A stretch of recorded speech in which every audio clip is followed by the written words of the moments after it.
Welcome to Never Too Late for Fitness Radio, bringing baby boomers proven strategies and innovative products for getting fit, staying fit, so you can live a longer, healthier, and happier life. Here's your host, best-selling author and fitness advocate, Phil Ferris.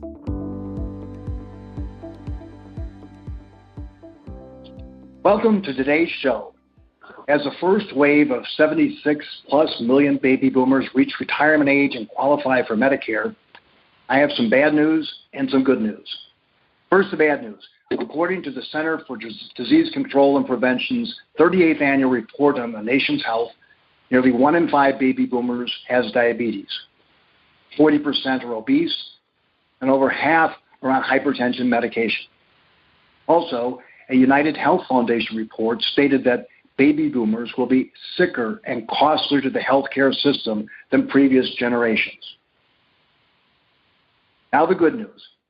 Most of the chronic diseases and health issues facing baby boomers are self-inflicted.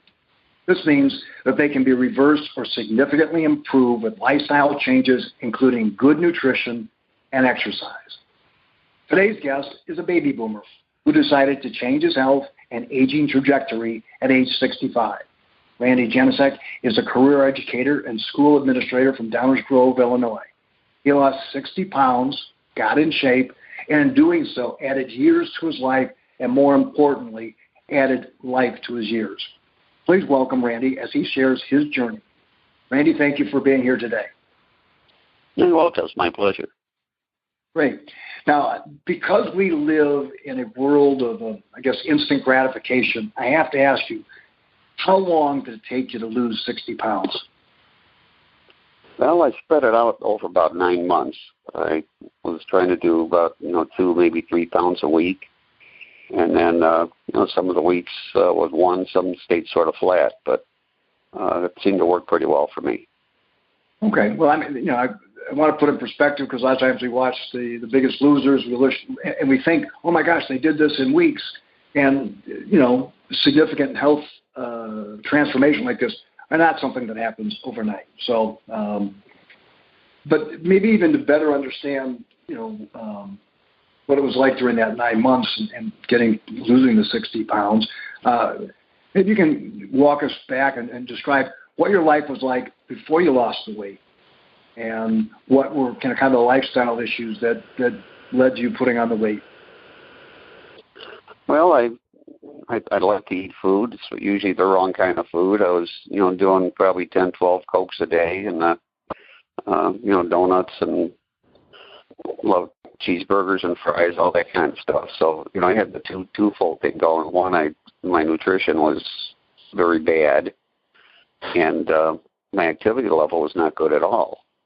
I worked right across the street from Hawaii, and often I'd go there almost every morning. And it was almost more of a social thing. I'd go lift a couple of heavy weights. Hey, look how much weight I could lift once or twice. Took a shower and went to work. So, at work, I found out I was sitting most of the time.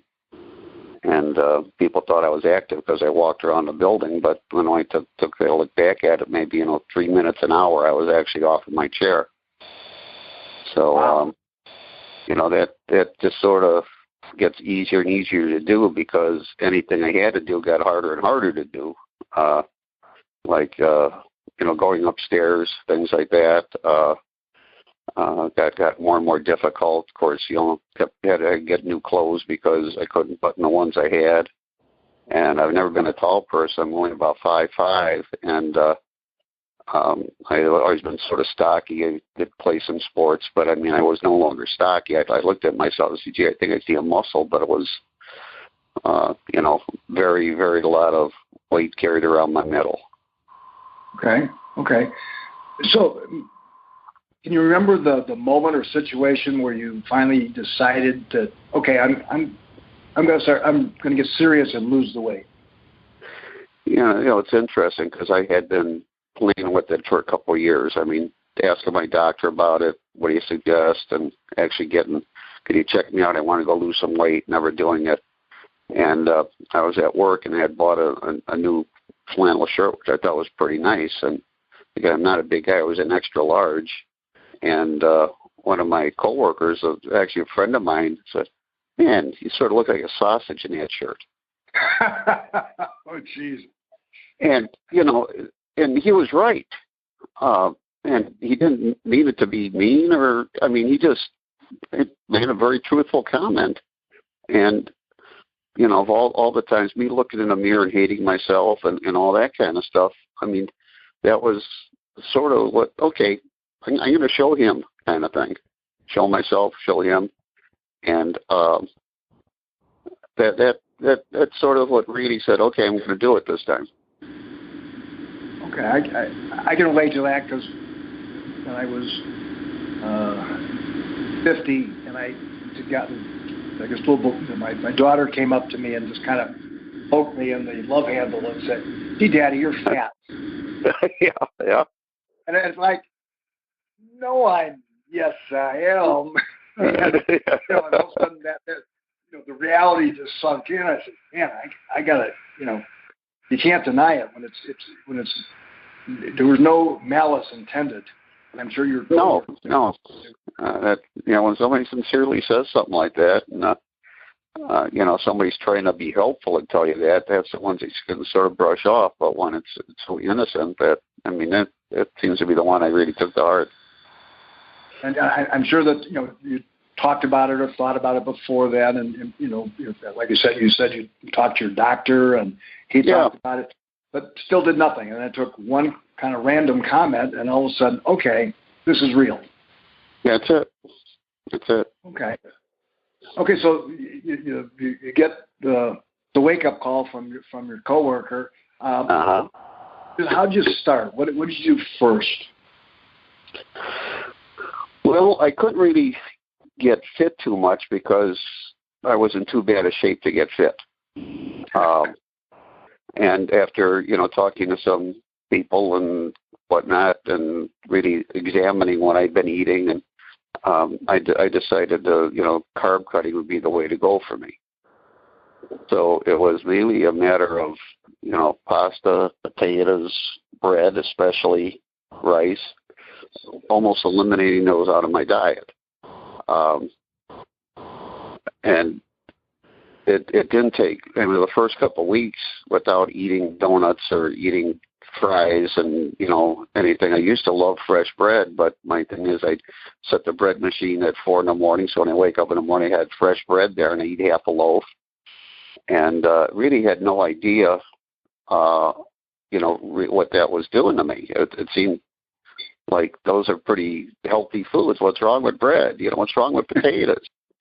But that's really where it started. And it quickly started dropping some stuff off. And I started walking, and this, as it went on, it got easier and easier. But, people would see me after a few months and, gee, what are you doing? I said, oh, it's a really new fad thing. Oh, really? What is it? It's real easy. You don't eat as much and you exercise more. It's, that's what it came down to. No, Ray, tell me what you're really doing.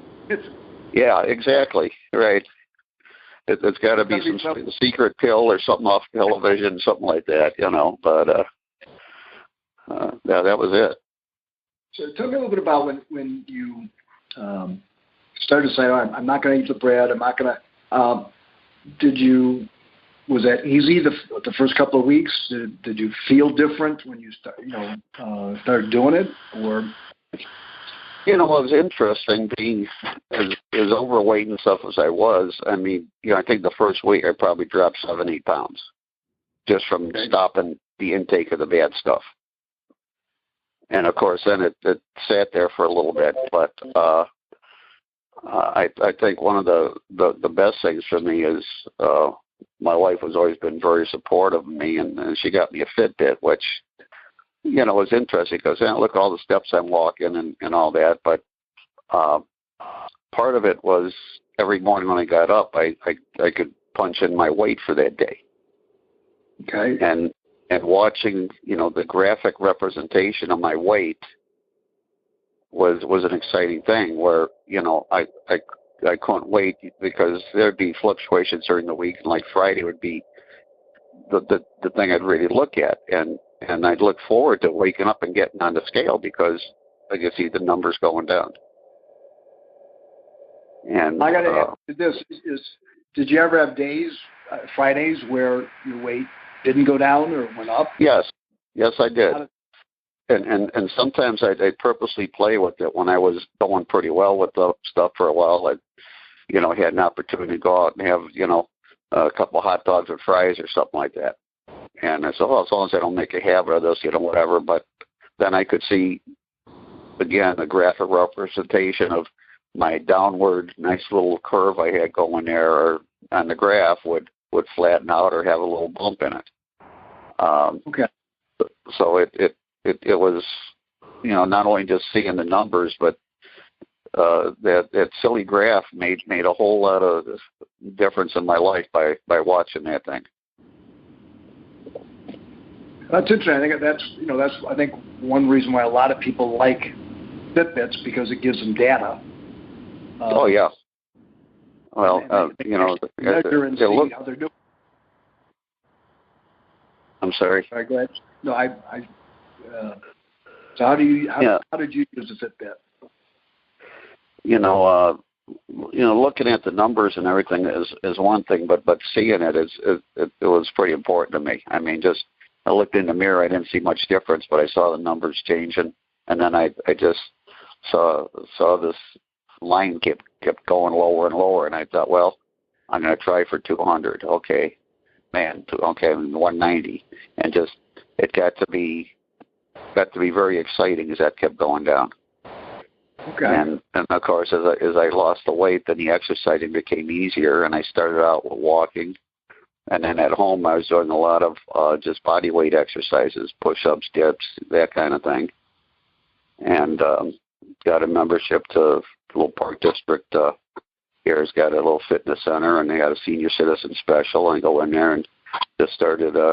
I don't have real good knees, but the ellipticals and the treadmills were a lot easier on it than walking on the pavement. And, one thing made a big difference, and all these things I had in my mind for years, and people had told me that I just put away, because I had a trainer at the Y once tell me, that's nice you can lift all that weight, but if you want to take off the fat, take off the weight, just go a lot lower, a lot higher reps. I said, okay, but look what I can do. So some exercise, maybe I did 100 pounds on it one time. I went back to 30 pounds, and instead of doing 6 or 8 reps, I was doing 20 to 30 reps. So I was actually getting a real good cardio workout while getting some resistance training. And then as time went on, I kept it 20 and 30 reps, but the weight kept sort of creeping up on the thing. So it really worked out pretty well, because I get bored on a treadmill. I can relate to the concept of sitting there or not sitting there, but the treadmill or ellipticals for 30 minutes or 2 hours. After about 10 minutes, I'm kind of done with it. Right. I need to be stimulated because I'm used to doing more active things. Now, you kind of mentioned that one of the key points for you was kind of switching from look how much I can lift to getting the best workout that you could get. Right. There's a huge change in my looking at the way I used equipment or just used my body. Instead of a 2-minute burst of here's what I can do to can I keep moving for 25, 30 minutes. Again, it was a thing. As long as I was moving, I felt it was a positive, and then from there it was, well, how can I make it even more efficient by using some of the muscle groups, some of the machines, but low weights and very high reps. So again, the Fitbit was out because it gave me a constant pulse readout. So I got myself up in the 120s and just sort of kept it there. Okay. And by moving around the machines and everything, I didn't get bored, and I was feeling better because I lost those years since I had that feeling of waking up with those stiff muscles. So when you have a good workout, how it feels so good. And right. It was good. Again, that was a huge reinforcement to be doing it some more when I get that feeling. You're talking about the soreness. That's the good soreness of a good workout. Exactly. Yes. Yeah, that's as opposed to the, oh my gosh, I worked out so hard, I can't do it again. I can't wait to go back and do it some more. Now, 90% of the people that start a program stop. They fail. They give up. Right. So was there any time during that 9-month period you're losing weight that you hit a wall and said, screw it, it's not worth it? I had a little trouble since I started in November. We had Thanksgiving and Christmas, and of course, some of the food and stuff like that gets a little crazy. But I found that if we hosted Thanksgiving, I had a lot more control over what was on the table and what I ate and that kind of thing. So I really never like hit the wall and said, "Oh, heck with this," and go back to where I was. I think one thing that helped is when I could get down to a smaller shirt size. When I was almost there, my wife would very quickly help me pick out a new shirt the right size. And then I said, well, no going back now because I got this new shirt. I'm not gonna outgrow it, kind of thing. And that helped me quite a bit. You mentioned a couple times how supportive your wife has been. What are some of the other things that she did that was instrumental in keeping you moving forward and feeling good about the progress you're making? Well, she was always very positive to me. If I say, gee, I think I'm going to eat this tonight, she really wouldn't question me. But she didn't say, oh, good boy, yeah, eat that bad boy stuff, But it was mainly, telling me, hey, you look better, and, taking me out and, I won't say showing me off to her friends, but, putting me in positions or in situations where I really felt good about the newer me. And she'd always been in very good shape herself. So it was funny when we started doing some bike riding and going out almost daily when we could. And for a while last summer, I was sort of outdoor. We don't race, but we do a few miles. And I had trouble keeping up at first, and then all of a sudden I was getting endurance like I never had before. And it was a lot of fun. It's fun doing it with somebody else like that, especially the exercise. And we get out there and get on the bikes and go, and that really helped. Did you ever get the urge to race your wife and try and beat her bad, or did you? Well, yeah, I had the urge to beat her bad, but then I like sleeping inside the house too. So there's a limit to what you can get away with. But no, she was always helping me, and on a positive note. But yeah, I never. I sort of reached a goal, and now I'm about 8 pounds after a year above that goal, and probably after talking today and stuff like that, I'm going to be down below my original goal here, in another month. Okay. I've had a couple cataract surgeries here, and okay, go in, get it done, and the doctor says, okay, no bending over, no lifting more than 5 pounds. It's, well, wait a minute, I can't do anything, So I've sort of been Friday. Hopefully, she'll say, okay, go back to exercising and stuff. So it'll feel good because I do miss it. So now that you've gotten down and lost the weight, how has that affected your life? You mentioned a little bit about being able to, ride the bike with you. Yeah, well, before I made this change, I had extremely bad sleep apnea. Had a couple of the sleep tests, and oh man, you're not going. I'm going less than a minute between gas or hold my breath and, that kind of thing. And, of course, I had no idea.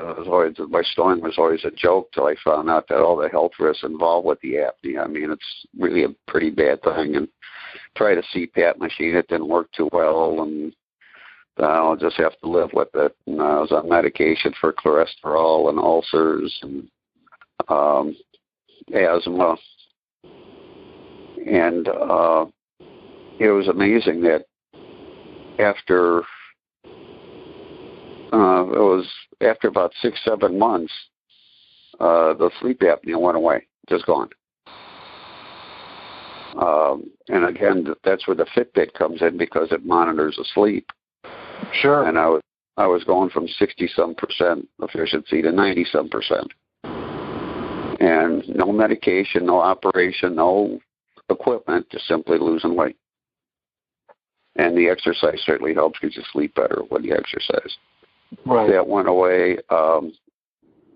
Working with my doctor on the other medicine, where we've been cutting down, and I may be getting off of some of the stuff completely. I haven't touched asthma medication now for over a year, and I exercise harder than I have in 20 years.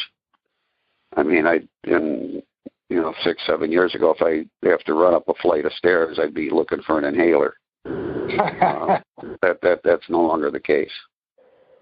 So, health wise, it's night and day.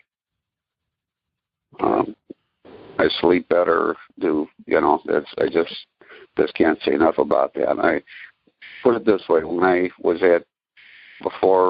made this decision, I didn't want to go see my doctor right away because I was too embarrassed about my weight. So I waited till I dropped about 30 pounds, and I went in to see him. And he was rather pleased with stuff. My blood chemistry is outstanding. I mean, it went from pre-diabetic to everything else you could imagine to, everything just right there, and with a minimum of medication. So, that in itself, if you take, what I am saving medication-wise and so on, treating symptoms that can be cured by some decent living, I mean, multiply that around the whole country and think of the savings and money and lives. Yeah, it's pretty powerful that diet and exercise are the best prescription for most chronic health issues that we have. Yes. Yeah, your book makes that clear, and it's a thing that the knowledge is there, and I think most of us know it, but it's the spark I had with the sausage shirt, and we could find that spark for everybody that's sitting on the fence, and share the feeling of how good it feels to not just be abusing of the body you have, but to revel in what abilities you do have. Yeah, another thing that's kind of, I think, important for people to understand is that you went through this, you learned how to do things, you've eaten well.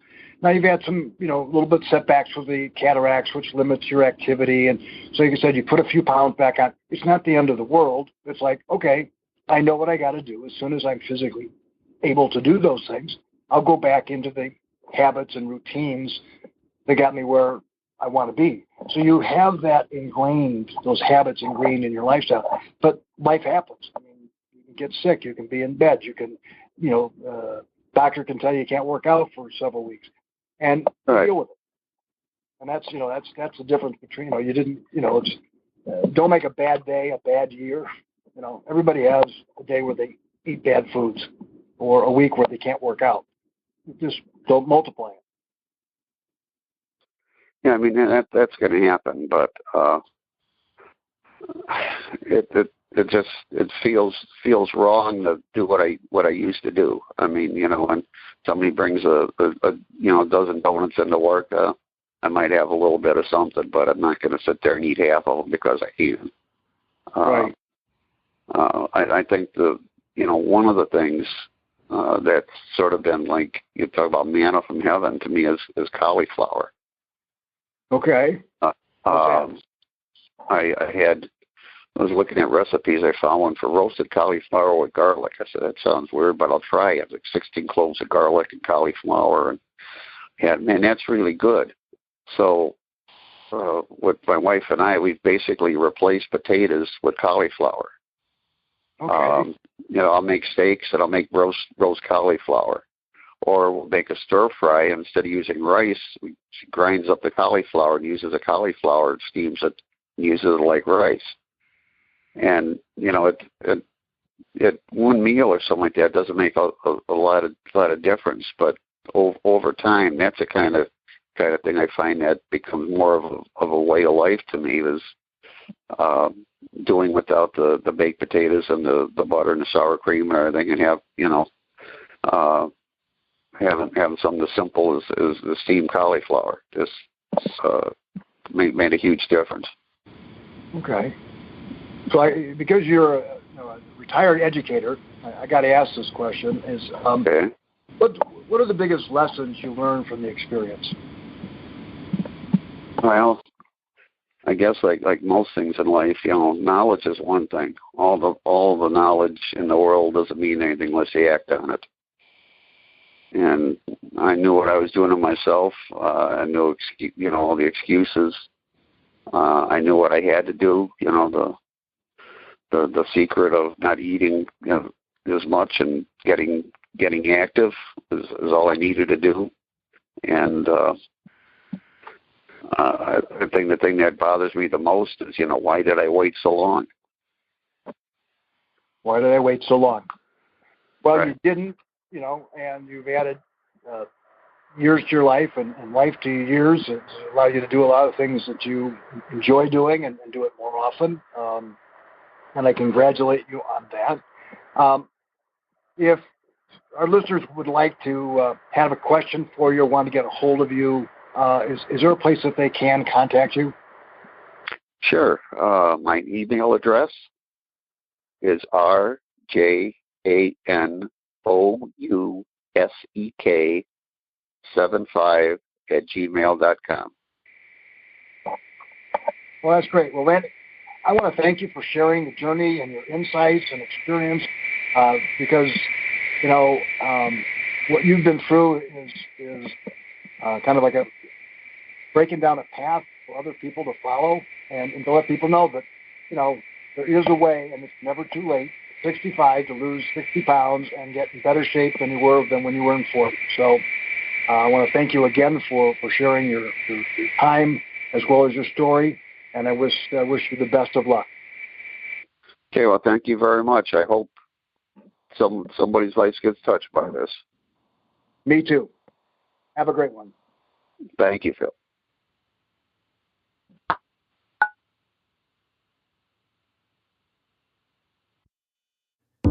You've been listening to Never Too Late for Fitness Radio, hosted by Phil Ferris. To learn more about the guests or resources on our show today, or to listen to past episodes, go to nevertoolateforfitness.com.